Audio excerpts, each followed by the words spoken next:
público. Que dice Rajoy que le preocupa mucho la gente. Ahora, se preocupa tanto de la gente que se opone a que ayudemos a nuestras familias con 400 euros.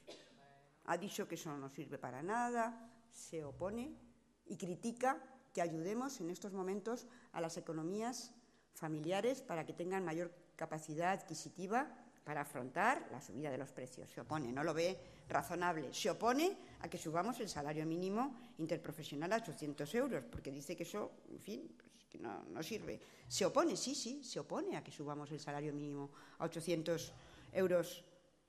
Pues os voy a decir una cosa, lo vamos a subir. Y vamos a subir las pensiones. Y vamos a pagar los 400 euros. Por eso va a ser una realidad la variante de Albaida de la Nacional 340, como va a ser una realidad la autovía del Mediterráneo.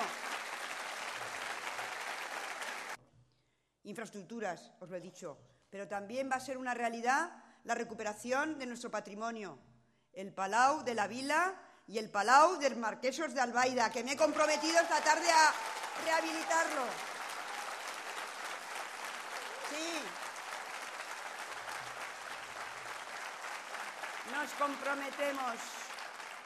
Nos comprometemos porque la derecha solo gana con la apatía, solo gana con la resignación y con el conformismo. Solo ganan con eso.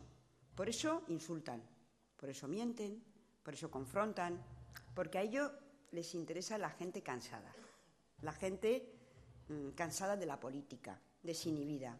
Ellos solo ganan, ¿sabéis cuándo ganan? Cuando están las urnas medio vacías. Por eso, esta vez van a estar llenas. Tenemos que movilizarnos estos 7 días que nos quedan. Yo os pido que llevéis toda esa ilusión, toda esa energía que me transmitís, que me dais, que me la dais, que la siento, que la llevo, que me ayudéis a llevarla a la gente, a cada ciudadano, a cada persona, a cada hombre y a cada mujer, para que entre todos venzamos la apatía, el inconformismo y vayamos hacia adelante llenando las urnas de votos socialistas. Tenemos que estar todos